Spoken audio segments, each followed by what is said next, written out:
Hi, I'm Christy Causer and am a practicing massage therapist since 1997.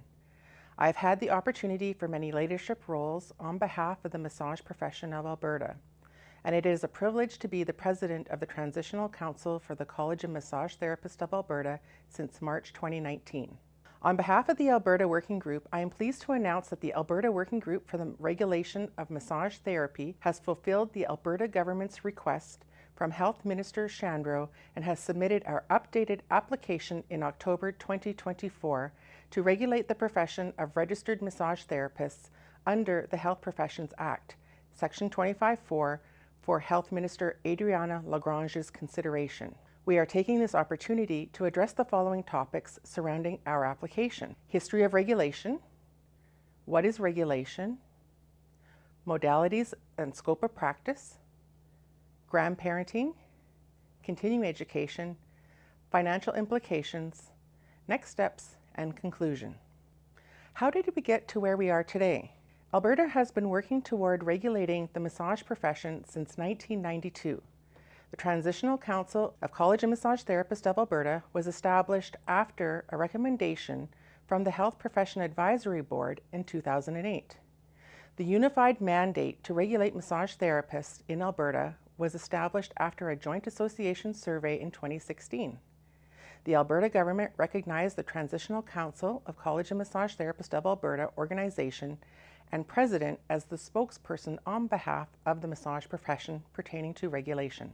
An application to regulate the profession of massage therapy was accepted in principle in 2016 by the government of the day. When the government changed in 2019, the process to get back on the government's radar to regulate massage therapy started all over again. The Transitional Council had a meeting with Health Minister Tyler Shandro in March 2021, who did a preliminary review of the revised 2020 joint application submitted by all 4 massage associations and the Transitional Council. We had the opportunity to ask the Health Minister, what do we need to do to move regulation forward in Alberta? Health Minister Tyler Shandro provided direction and a list of additional details and revisions required in a letter before the application could be submitted for consideration in accordance with Section 25(4) of the Health Professions Act. A key aspect the minister required was the profession to demonstrate unity and the capacity to self-govern. Minister Shandro requested that the Transitional Council, CMOTA, NHPC, MTAA, and CRMTA work together to submit an updated application for consideration. In July 2021, the Canadian Massage and Manual Osteopathic Therapist Association, CMOTA, Certified Registered Massage Therapist Association, CRMTA, Massage Therapist Association of Alberta, the MTAA, and the Natural Health Practitioners of Canada, NHPC, and Transitional Council for the College of Massage Therapists of Alberta, TC, successively formed the Alberta Working Group for the Regulation of Massage Therapy to demonstrate unity and complete the tasks which the Minister of Health required to move forward with regulation in Alberta. As President of the Transitional Council, I act as the facilitator and lead communicator and remain the main point of contact for the working group with the government and stakeholders. The working group is comprised of 3 representatives from each of the 4 major massage therapy associations in Alberta. All activities regarding regulation are completed through consensus decisions, which means we are all in agreement, and directives by the working group to promote the regulation of massage therapy in Alberta.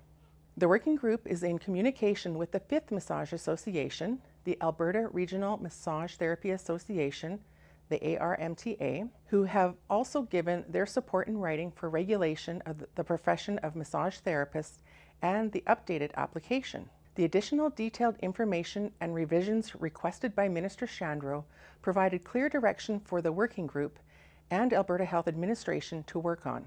The working group has been working closely with the Director of Health Professions on these tasks. The work consisted of the working group meeting every 2 weeks. Research was carried out and experts were consulted with other regulatory colleges across Canada, other regulated health professions in Alberta, and other relevant stakeholders. The working group would complete a task with thoughtful analysis and submit it for feedback to the Director of Health Professions to ensure the information is compliant with the Health Professions Act of Alberta. This process would go back and forth for countless revisions of detailed plans. Once all the tasks were completed, the working group conducted an engagement process with all the Alberta Association's Board of Directors to review the updated application. This was to fulfill the Minister's request for separate letters from each association endorsing the contents of the revised application. This application seeks to regulate the practice of massage therapy under the Health Professions Act for the purpose of treating medical conditions, therapeutic massage, which does include utilizing relaxation massage techniques without restricting the practice of massage within Alberta. This would include individuals such as spa practitioners who provide relaxation massage services, culturally specific massage such as shiatsu or Thai massage, or body workers who choose not to register with the Regulatory College of Massage Therapy in Alberta, but provide relaxation massage services, as long as they are not using protected titles and are not offering massage services for the purpose of treating medical conditions. Regulating massage therapy as a health profession is consistent with other regulated provinces in Canada. What is a regulatory college? A regulatory college is not a post-secondary institution. It is a legal entity responsible for serving the public interest by regulating a health profession. Regulatory bodies exist to protect and serve the public by helping ensure the delivery of safe, competent, quality healthcare services. Each college regulates their respective health profession and set practice standards to ensure Albertans receive safe, competent, and ethical health services and are treated in a professional manner. In Alberta, the health professions are regulated under one common piece of legislation called the Health Professions Act. This legislation gives colleges the regulatory authority and acts as a legal framework or rules by which the health professions or colleges operate and regulate its activity. Colleges are governed by a board of directors called a council. Each council consists of members of the profession and 50% government-appointed public members, which are required. The Health Profession Act legislation also requires public input and representation on the complaint investigation and member discipline process for unprofessional conduct. The aim of regulation is to stop harm before it happens rather than dealing with it after the event. A regulatory college establishes policies and procedures and oversees the registration and regulation of health practitioners. This ensures all healthcare professionals are properly educated and trained by having oversight of approved education programs through accreditation to establish the minimum standards of competent and ethical conduct to support the safe provision of massage therapy care for all Albertans. This increases public confidence in the profession. Only registered members of a college are allowed to use protected titles such as RMT or Registered Massage Therapist, which assists the public to identify who the massage health professionals are that meet minimum competency practice standards. Regulation provides mechanisms to prevent use of protected titles by individuals not offering therapeutic massage compliant with standards of practice. Council's role is to carry out its activities and govern its regulated members in a manner that protects and serves the public interest.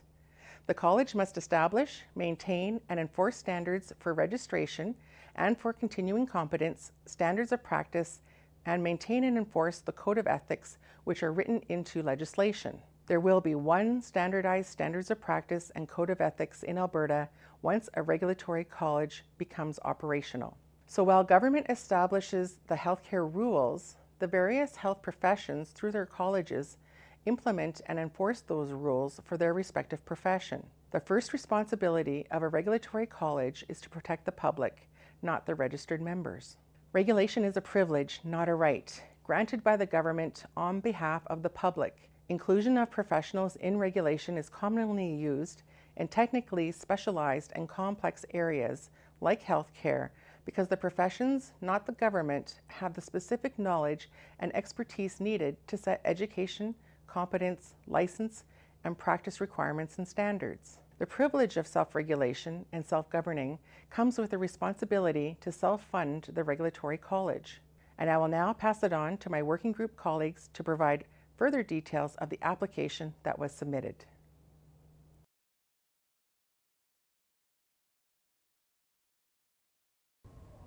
Hello, my name is Adam Salzman, and I'm a board member and representative on the working group for the Certified Registered Massage Therapy Association. Today, I'll be speaking with you regarding the proposed scope of practice for massage therapists in the working group's application, as well as our practice modalities. I've been a practicing massage therapist since 2005 when I graduated from MacEwan College, now university. My history also includes being an acupuncturist, a master instructor, and a degree in health sciences. I also have 12 years acting as a massage therapy program instructor or acupuncture program instructor. I have practiced in a variety of settings throughout my career, and I am passionate about the growth of massage therapy as a profession. Our first point, the continued use of IJ-PCPI and what is in scope for a massage therapist. Presently, the Interjurisdictional Practice Competencies and Performance Indicators, or the IJ-PCPIs, have been the traditional foundation of techniques and skills for entry to practice for all massage therapy colleges across Canada. This is also the current standard for all Alberta associations and recognized schools. We have proposed that we continue to follow this standard since it addresses professional practice competencies such as communication, professionalism, and therapeutic relationship, assessment competencies, and treatment competencies such as principles, techniques, therapeutic exercises, and thermal applications. This document can be found online to review the current standards and can be found in the appendix of this application. Our second point, what is considered outside the scope of a massage therapist? Although our proposed scope of practice and professional modalities intends to set specific guidelines for what practitioners can consider massage, it is important for us to note that under this proposal, RMTs will be able to continue to practice various out-of-scope skills outside of their massage therapy practice. Any work performed outside the scope of a massage therapist would not be able to be billed under that protected title, but could still be done with the therapist's professional discretion. For example, modalities considered outside the scope of practice for massage therapists are those that stray from the treatment of the musculoskeletal system and associated structures, such as muscles, connective tissues, tendons, ligaments, and joints, techniques with insufficient training or lacking approved training, and insufficient evidence-based research. Our third point, what modalities will require additional education to be practiced as a massage therapist? With the intent of aiming for a diverse array of modalities that enhance the practice of massage therapy without limiting the scope too greatly, we have set out a suggested list of modalities that a therapist could perform within their practice with approved additional education. Modalities that are considered within scope but requiring additional training fall into a variety of categories, such as those involving additional devices and tools, those involving electrical equipment, those involving therapeutic exercises, those involving the use of active ingredients, and those involving supplementary modalities. For some modalities with manual techniques as part of their practice, this portion of the treatment would be considered within the scope of a massage therapy session. For modalities with energetic techniques, cultural modalities, or those lacking substantial evidence-informed research, this portion of the treatment would be considered outside the scope of a massage therapy session. For example, reflexology has a physical manipulation component and an energetic one as well. In this case, work done with the intention to impact the energetic flow of the body would be considered outside the scope of a massage, but the manual stimulation of tissues would still be considered within their scope. Please refer to the Appendix 5 through 7 in the application for further information on applicable modalities. Our fourth point. Under this proposal, we are also seeking approval to provide massage therapists with access to dry needling, which is a restricted activity under the Health Professions Act. We are doing this to keep in line with the majority of current colleges across Canada.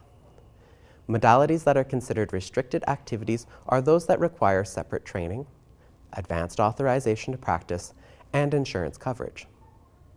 Members wishing to provide this restricted activity in their practice would need to demonstrate specific competency, professional conduct, and training to perform this in their massage therapy sessions.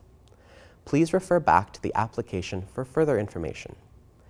The proposed modalities and scope of practice is the framework the Regulatory College will use to determine massage program approvals and continued competency program approvals.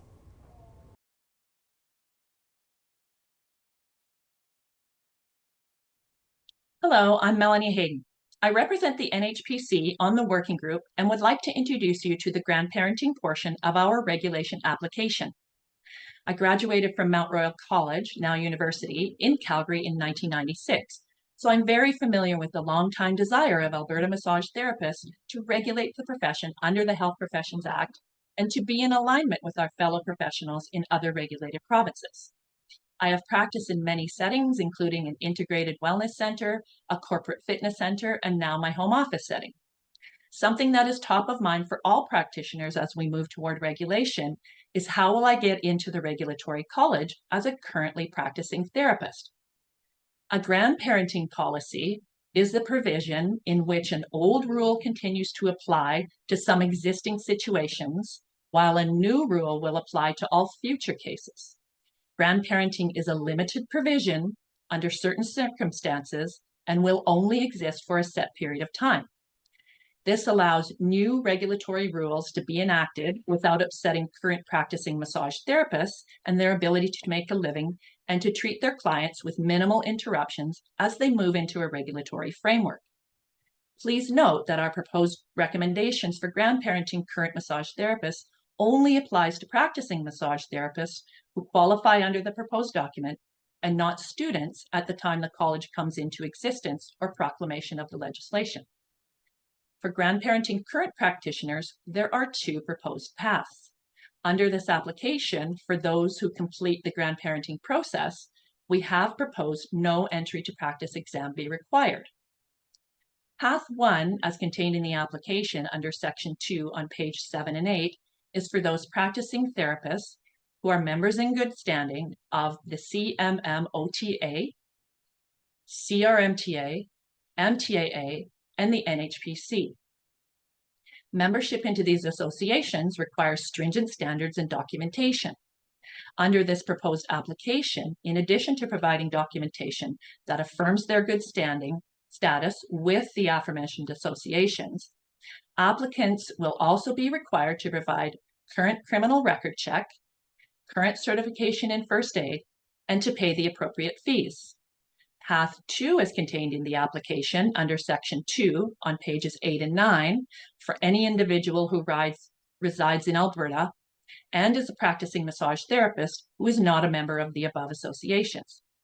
In addition to further documentation that are required for Path 1, applicants eligible for this path would be required to provide proof of completion of education, demonstrating that they meet the minimum education as contained in the IJP CPI document, proof of at least 500 hours of practice within 3 years preceding proclamation, and proof of English fluency.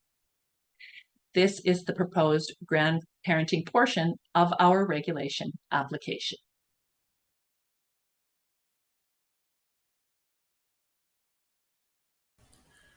Hi everyone, my name is Jason Dvorak. I am a representative of the Working Group for the Regulation of Massage Therapy in Alberta. I am also on the Board of Directors for the MTAA. As a graduate of West Coast College of Massage Therapy in 2006, I have been a practicing RMT for the past 18 years, working in my own practice both in BC at the start of my career and for the last 10 years here in Alberta.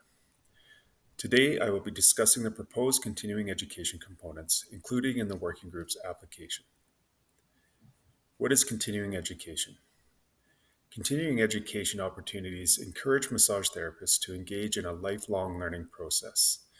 In the application, this is described as Continuing Competence Programs, or the CCP.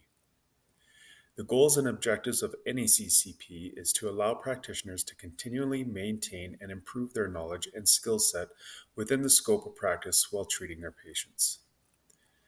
CCP is crucial for massage therapists as it ensures they remain current with the latest techniques, research, and standards set forth by the future regulatory college.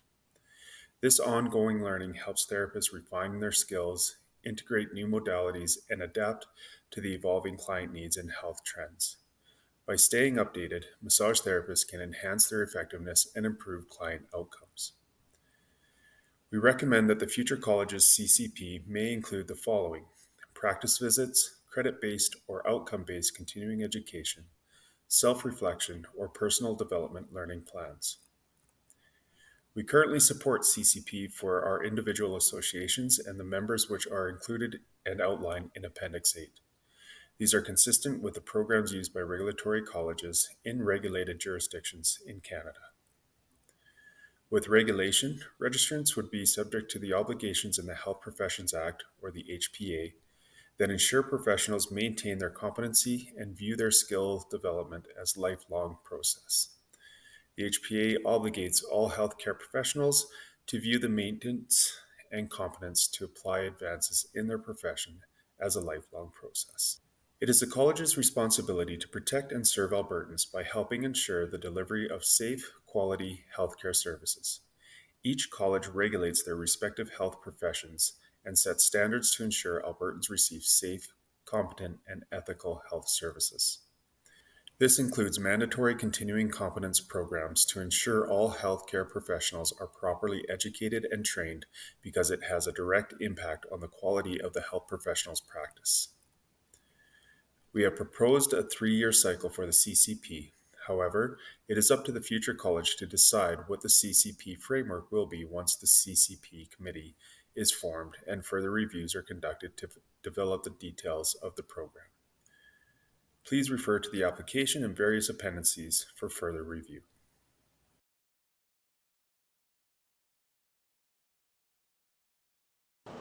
Hello, my name is Jeremy Sayer, and in addition to serving on the Alberta Working Group on behalf of CMTA, I am a practicing massage therapist and also serve as CMTA's Government and Industry Relations Manager. I'm here today to talk about the financial component of the application. Over the next 20 minutes, I am going to present some background information regarding government expectations, the principles which guided the working group in drafting the financial portion of the proposal, the methods used in developing the budget, and a high overview of the budget itself, the funding model, and massage therapist costs to join the college, and finally, the timing of those costs and how you will be able to save money by buying in early. The regulatory framework for health professions in Alberta is what is known as self-regulation. To that end, the financial implications of establishing and running a regulatory body, such as the College of Massage Therapists of Alberta, is borne by the practitioners who belong to the regulatory body. The only costs which are covered by the government are related to per diems and expenses paid to government-appointed members of the regulatory body's board of directors or council following proclamation. All costs incurred in establishing the regulatory body and all future costs of day-to-day operations of the body once it is established are the responsibility of the profession as a whole. With this in mind, one of the requirements of the government when providing an application to self-regulate is to provide information on how the college would be established and a financial plan to do so. To that end, in the fall of 2022, as the working group prepared to research and establish a budget for the creation of the regulatory body and for the eventual operation of the college, we adopted the following principles, which are located in Appendix 1 of the application. These principles are: the establishment of a college should be paid for by its future registrants, so as not to place any individual association at an advantage or disadvantage based on the ability to contribute funds to the establishment of the college. That all future registrants will not gain any advantage by delaying entrance into the society that will become the college upon proclamation.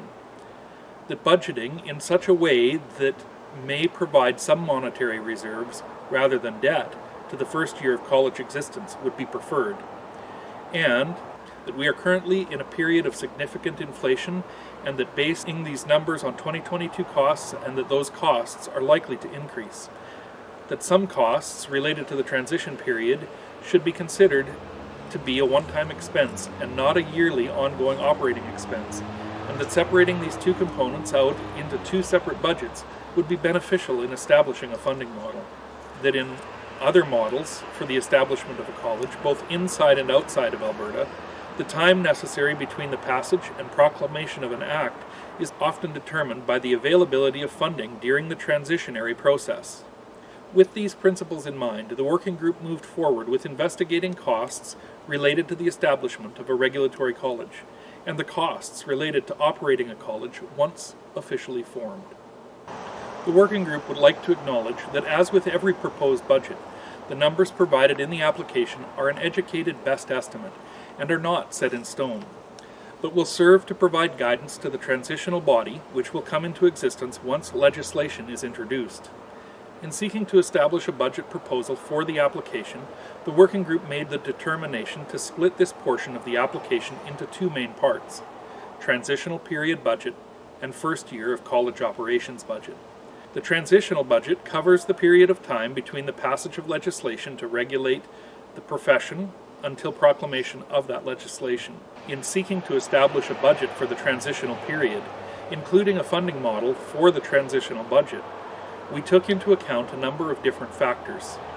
These included the costs to establish the required regulatory framework, which includes scope of practice, standards of practice, college policies, college bylaws, code of ethics, quality assurance and continuing education programs, complaints and disciplinary processes, and an entry to practice examination process, including the exam itself.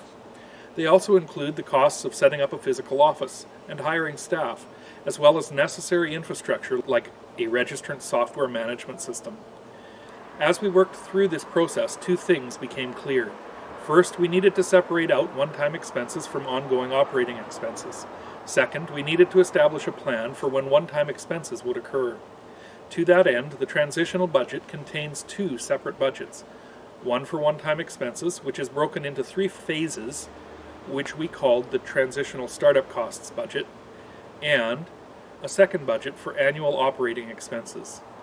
In establishing a budget for costs related to the transition period, we consulted with other regulatory bodies both in Alberta and in other parts of Canada, who either have recently become regulated or were in the process of becoming regulated, or who were currently regulated and have recently revised sections of their regulatory framework.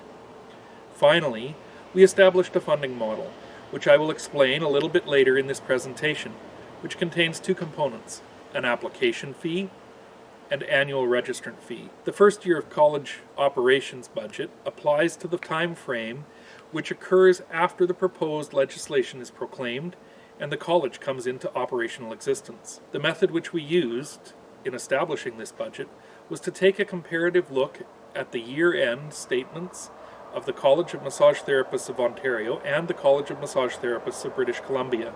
The reason that these were chosen is because of their relative size compared to the 8,888 therapists which were practicing in Alberta in March of 2022. We looked at 2 years' worth of their financial statements, seeking to establish an approximate cost per registrant based on their specific registration numbers for those years. We then averaged out those years, 4 combined years worth of data, to establish the budget of the first year of college operations, together with the expected annual registration cost per registrant. Before we get into the particulars of the transitional budget and funding model, I will first touch on the first year of college operations budget. We want to acknowledge that this is a high-level rather than detailed budget. An actual detailed budget for the first year of college operations will be developed by the Transitional Societies Council, together with administration in the lead-up to proclamation of the college. This budget assumes that all initial capital spending has been completed under the Transitional Society, and the college is up and fully functional on the day which the Act comes into force, and that all initial capital spending has been covered either through the securement of loans or through revenue generated through the Society's application fees and annual registration fees. As stated earlier, this budget was developed by looking at the 2019 and 2020 financial statements of both the College of Massage Therapists of Ontario and the College of Massage Therapists of British Columbia.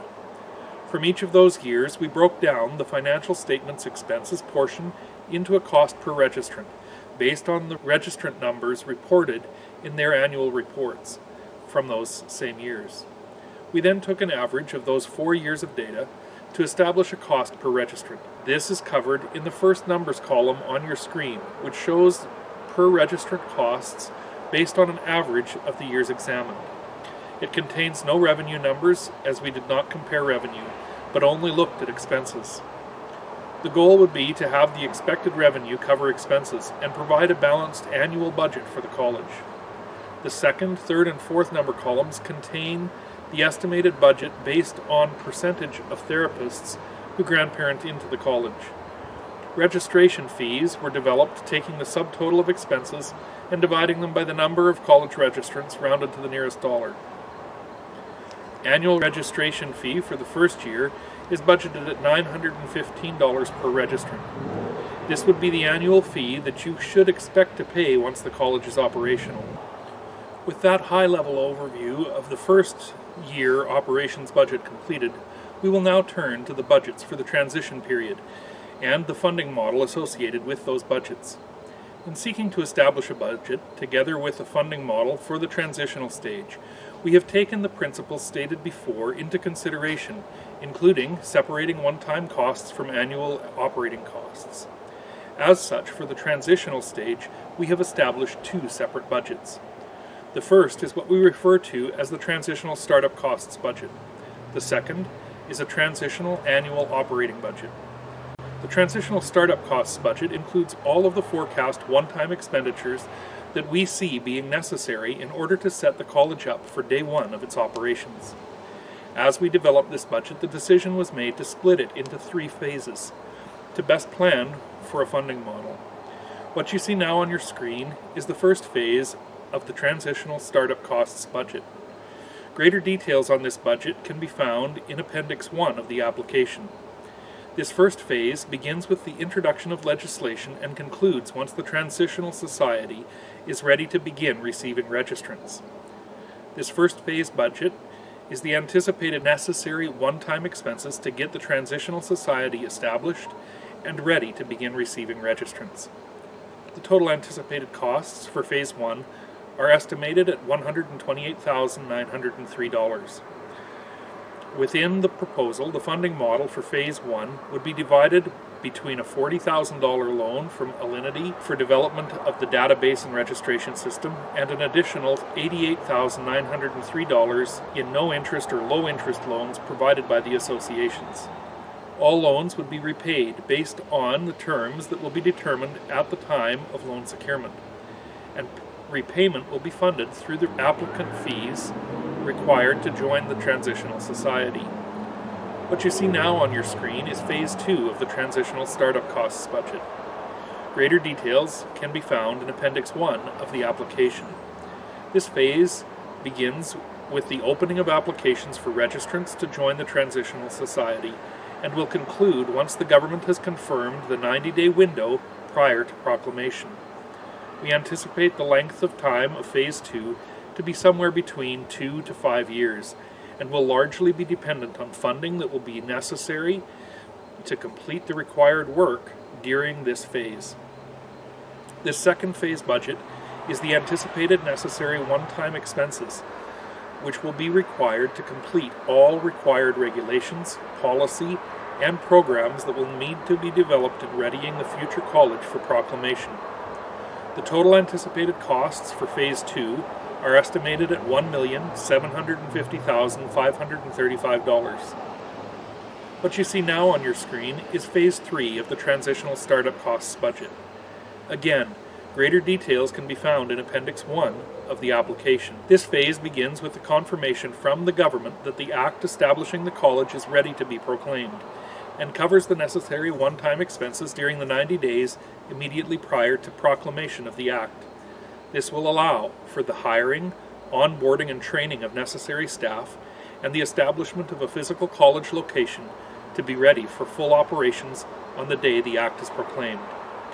The total anticipated costs for Phase 3 are estimated at $529,094, which brings the estimated totals for all 3 phases of the one-time expenditures budget to $2,408,532. The funding model for Phases 2 and 3 is that registrants of the Transitional Society will provide the funding for startup costs through a one-time registration fee. In this proposal, the fee would be non-refundable, and payment will be required of registrants in order to apply to join the Transitional Society. I will provide more details on that funding model and the cost structure associated with it shortly. But first, I want to provide you with an overview of the Transitional Operating Budget, which appears now on your screen. Please keep in mind, in looking at these budget numbers, that this budget assumes an initial intake of 50% of current massage therapists into the Transitional Society in the first year of Phase 2. The actual operating budget, together with the spending which would accompany the operation of the Transitional Society during Phases 2 and 3, will be determined by the Transitional Society's Council based on the funding model which is being proposed, and would need to be adjusted to reflect actual therapist buy-in and the funding available through the annual registration fees. This budget has been established with the idea that it would be somewhat representative of an annual budget during Phases 2 and 3 as described earlier, which would cover the period that begins with the Transitional Society starting to accept registrants and end with proclamation, at which time all finances would transfer to the college. This annual budget was developed taking into account the shared operating budget from the Association of Counseling Therapy of Alberta during their current transitional phase, and taking into account information from the 4 associations who are part of the working group. It assumed that there would be up to 3 office staff working from an appropriate rented space during the transition stage prior to the proclamation of the Act. In establishing a funding model, there were several things which the working group considered. That all members of the profession be given the opportunity to join at the same price during the first year of the Transitional Society. That a mechanism needed to be established that would encourage early buy-in, as the funding for the establishment of the college needs to be borne by the future registrants of the college, and that the sooner that the funding was available, the shorter likely the transitionary stage will be. That all future registrants of the college be required to pay a registration cost that is not less than those who choose to join early. For funding purposes, it was assumed that a minimum of half of the practicing therapists will wish to join the college prior to legislation proclamation. That new graduates, during the transitionary stage, should not be immediately penalized because they were unable to join during the first year or subsequent years of the Transitional Society. It should therefore be noted that under this proposal, the annual registration fee that will be paid during the transitional stage will be determined by the year in which the registrant chooses to join, and that under this proposal, those annual registration fees will be locked at that rate until the end of the transition period. Further, it should also be noted that under this proposal, all graduates of a massage therapy program that meets the grandparenting criteria would be eligible to apply at the first year rates during the calendar year in which they graduate. However, if they fail to register within that year, under this proposal, their buy-in cost will be equal to all others joining at that time. As already stated earlier, the initial funding for Phase 1 will be secured through loans, which will need to be repaid. As such, we are not deducting any of those dollars from the total. Keeping in mind the principle stated earlier that the establishment of the college should be funded by its future registrants, we made the following assumptions in regard to setting up a registration fee. First, that in establishing a fee for registration, we will be conservative in the number of therapists who will choose to transition into the college, and that in March 2022 it was established that there were approximately 8,888 active members of the profession in Alberta, and not all current active members may choose to transition into the college due to regular attrition, a choice to retire, or a choice to remain outside of the regulatory college. As such, while our hope is that all practicing therapists transition into the Transitional Society, which will become the college, the decision was made to assume for budgeting purposes that only 50% of the existing therapists in the province will make the transition. Operating with this assumption, We then take the total transitional startup costs budget, $2,408,532, and divide it by the projected transition number of 4,444, which calculates to approximately $542, meaning that the established application fee to join the Transitional Society would be set at $542. These fees will be used to fund the transitional startup costs budget. Under this funding model, if 50% or 4,444 of the current practicing massage therapists were to join in the first year, the transitional startup costs budget for the transitional stage would be fully funded, based on the budgets provided. Taking this same approach to the proposed annual operating budget, an annual registration fee of $150 would more than fully fund the annual operating budget which has been proposed. As we stated before, the primary thing that increases the amount of time between the passage of legislation and the proclamation of legislation is the lack of available funding. With that in mind, the working group has proposed the following funding model in the application. For those who would join the Transitional Society in year one, the total cost would be a one-time application fee of $542 and an annual fee of $150. The annual fee would be locked in for the entire transition period, meaning that you would not pay more than the annual cost of $150 ongoing until the time of proclamation of the Act. So, just for example, let's say that you join in year one, and it takes 5 years before proclamation happens. Your total buy-in would be that initial fee of $542 plus 5 yearly fees of $150, or $750 in total. That means that your total buy-in at the time of proclamation would be $1,292. Now, let's say that you'd wait a year and join in the second year. Your initial one-time application fee under this model would be $692, plus an annual fee of $250, which likewise would be locked in for the entire transition period. Again, assuming a 5-year proclamation date, your total buy-in at the time of proclamation would be the initial fee of $692 plus 4 years annual renewal at $250 for a total buy-in cost of $1,692, meaning that by delaying joining the Transitional Society by 1 year would add an additional cost of $400 over that of someone who joined in year one. Using this same model without going into the same detail, delaying until year 3 would be a total buy-in of $1,842, year 4 $1,942, and year 5 $1,992. As you can see, the cost savings for joining in year 1 will be significant, ranging from $400 to $700 depending on the length of time that is needed between legislation and proclamation of that legislation. Ideally, the goal of the working group in determining this funding model is to reward early joiners with lower fees so that we might be able to see that time frame be closer to the 2-year mark rather than the 5-year mark. Now, here's the good news. That initial fee available in year 1 that we are talking about, the $542 plus the annual $150 is not due today or in the next number of months. The Transitional Society has not even been formed yet and won't be until we are in the process of legislation being passed. What that means is that you as therapists have the opportunity now to start setting aside some money so that when that time comes, be it a year or 2 from now, that initial $692 investment will be an easy expense for you to manage. Thanks for watching.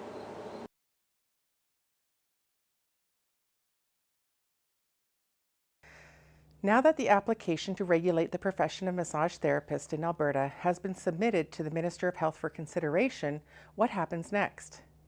The process to evaluate applications does take a long time, and it can range based on government priorities. There are some graduated or sequential steps that take place after the application is received. The application is reviewed and consulted on. The Minister of Health always has the discretion to ask for additional information from either the applicant, which is ourselves, or from other stakeholders according to the Health Professions Act. Once the Minister of Health receives our application to regulate the profession of massage therapist, there is no guarantee what the working group proposed in the application will be accepted as presented to the Minister. There is a possibility that the ministry may go a different direction at the discretion of the minister. For example, there are sections in the Health Professions Act that do suggest that there be consideration given to other possibilities, such as amalgamation with another regulatory college as an option, which we did not support. If there is a change from what was presented in our application, a recommendation from the Minister of Health or the ministry will be communicated to the working group, and we will update membership that there is a course correction. The decision makers have a lot of latitude to consider what they feel is relevant. After the Minister of Health's review, potential requests for more information from the working group and potential stakeholder consultations may be requested before the minister makes a decision. If the Minister of Health decides to move forward with regulation, the minister will make a recommendation to the legislature, and the legislature will decide whether to pass changes to the Health Professions Act by adding a schedule for the profession of massage therapists. This is the point where the new transitional society that is to become the future college would be established and recognized by the Government of Alberta through legislation, and will operate to complete the work necessary during the transitional period until proclamation, when it becomes operational.